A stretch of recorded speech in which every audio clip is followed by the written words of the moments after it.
For nearly 2 years, Ukraine has responded to the invasion of Russia more effectively and successfully than many expected.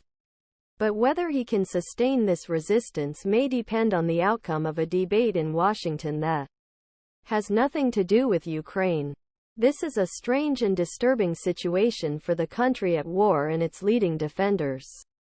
Daria Kaleniuk, one leading global campaigners for Ukrainian cause, co-founder International Coalition for Ukrainian Victory, told Vox the future Ukraine and lives hundreds thousands Ukrainians are in hands these senators. Representatives.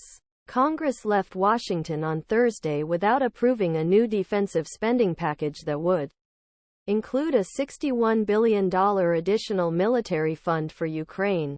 The Biden administration offered the assistance to Israel and Taiwan as part of a larger package, including military aid, humanitarian aid for various conflicts, and border security funding. Republicans in Congress conditioned support for new Ukrainian funding to make concessions on administration's immigration policy, which Democrats vehemently opposed. During a disappointing visit to Washington, Ukrainian president back in his meeting with Volodymyr Zelensky in the White House. As far as I can, commitment to support Ukraine, which President Joe Biden often refers to, has remained.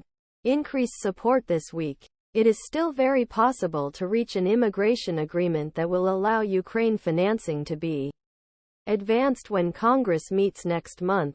Kaleniuk maintains his cautious optimism that problem will be solved somehow, and says, "I believe in the wisdom of American people. But even if the flow of help restarts, it can only be a temporary delay." Those who oppose Ukraine aid in the US and Europe are becoming increasingly courageous. The European Union's $52 billion financial support plan was also blocked this week due to Hungary's opposition. Meanwhile, even some of Ukraine's most loyal supporters are distracted by other crises, including the war in Gaza. Donald Trump, who has pledged to end the war in Ukraine within a day, possibly by making a deal with Russia, is now ahead in many presidential polls and may well return to the White House next year. American aid made it possible for Ukraine to fight the invasion of Russia in the last 21 months. But Ukrainians and their supporters now need to ask themselves the question: what happens if this help disappears? Beryl Diplomeat, according to a follower held by Germany's Kiel Institute, $43.9 billion of this figure also includes military aid. This figure is more than the sum of the next 11 countries making donations. But that money is almost completely gone. As mid-November, the Ministry of Defense had spent 97% the funds allocated by Congress to Ukraine for aid.